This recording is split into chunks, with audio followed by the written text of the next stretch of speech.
good afternoon, good evening, and good day. So, eto nga. Happy New Year to everyone. And thank you sa mga bago nating subscribers. Thank you, and let's welcome 2025 with more blessings and praying for a better 2025 for everyone. Okay?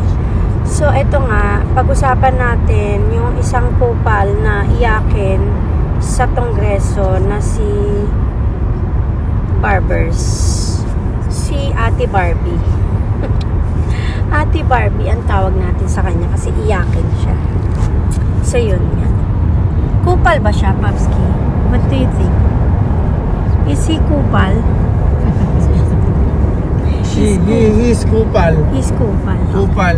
Kupal. So, that's my husband. He said he's kupal daw. Si Barbers. Kasi nga, napakaiyakin niya. Narinig niyo ba yung interview sa kanya na dinidiktahan niya yung mga vloggers kung ano lang ang dapat nilang sabihin at ano yung dapat nilang i-content. Eh, kung di ka ba naman si Raulo, diktador lang. Bakit mo tuturuan yung mga vloggers kung anong gusto nilang i-content at kung ano yung hindi nila dapat i-content?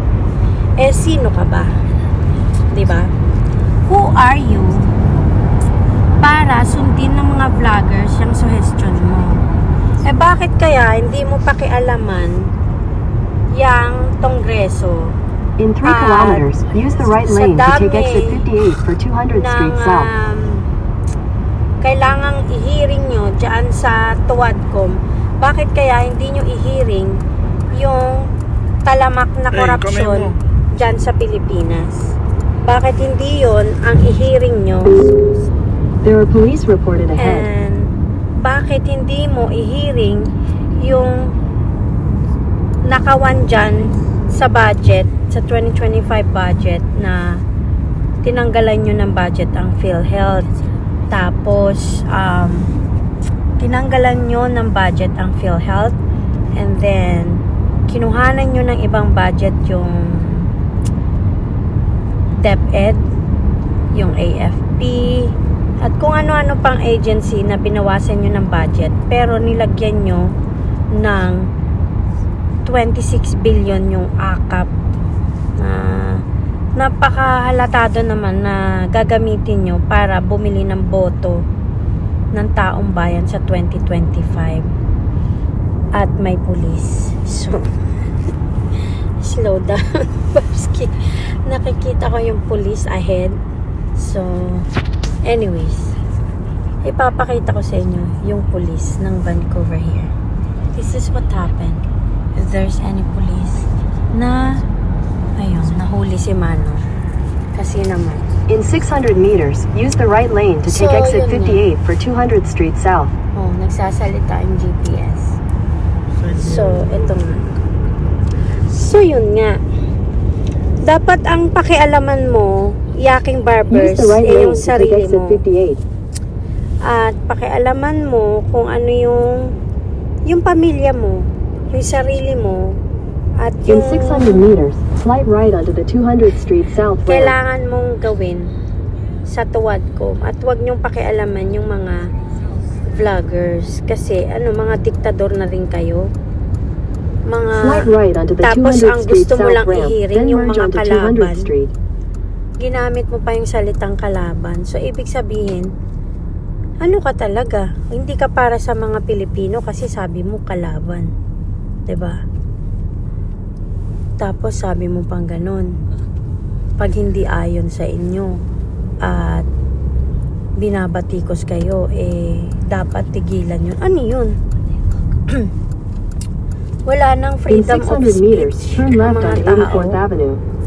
Wala na silang karapatang sabihin yung mga opinion nila at obserbasyon nila kung gaano kayo kakupal dyan sa gobyerno at kung gaano hindi nyo nagagawa na maayos yung mga trabaho nyo. Ganon. Who are you? So, wag ka na kayang huwag ka nang tumakbo uli, o kung hindi ka man tatakbo, Wag na kayong tatakbo sa anumang posisyon sa gobyerno. At the light, turn left Kung onto ayaw 84th nyo Avenue. nakikriticize kayo, nagiging salot na nga kayo sa bayan, nagiging diktador pa kayo sa mga vloggers. Nakakapal naman ng mukha nyo. Lalo ka na, iyaking barbers. Napakayabang mo, hindi ka naman kailangan dyan sa ano. Hindi namin kailangan ng opinion mo. Wala kang pakialam sa ginagawa ng mga vloggers. Kung gusto mong makialam, edi mag-vlog ka din, tapos tirahin mo din yung mga vloggers na DDS. Mag-vlog ka na rin para kay Bangag. Oh. Tapos magtirahan kayo sa YouTube. Ganun yun. Continue for Kung 1.5 naiinggit ka kilometers. sa mga DDS vloggers at palagay mo kalaban sila, edi mag-vlog ka na din. May panarko-narko vloggers ka pang nalalaman. Edi ikaw ang fake news. Bakit? Napatunayan mo na ba na may nagbabayad ng mga narco politics sa ano o narco people sa DDS vloggers? Hindi naman, di ba? Ikaw ang number one fake news kasi hinuhusgahan mo na sila agad na narco vlogger sila. So, manahimik ka. 2025 na magbagong buhay ka na. Kasi, kung dati, sinusuka ka na ng pamilya mo, ngayon, tinatae ka na nila. Hindi lang suka. Tae na. Anyways, yun lang. Ayaw ko nang ubusin yung oras ko sa'yo. Anyways, sasabi ko na last time pa. Basta sabi ng jowa ko, kupal ka daw. Diba? Kupal ba, Papski? Utang ina mo. Oh, pwede naman magmura sa YouTube. So, para sa'yo daw yun, barbers. Kasi diba sabi mo, okay lang murahin ka. Ayan, minura ka tuloy. Kulit mo kasi. Kupal ka na nga eh. O, para sa'yo yun ha, hindi galing sa akin yun. Galing sa amin dalawa. Para quits. Ano tong, diba? Iyaking barbers. Ang kupal mo kasi, umayos ka. 2025 na. Asikasuhin mo yung makakatulong sa bansang Pilipinas. Hindi yung puro pakupal lang ginagawa mo dyan. O sige na nga, babush na. Anyways, thank you guys for watching. And please like, subscribe, comment, and share. I'm actually sleepy. Okay, bye-bye guys. Take care.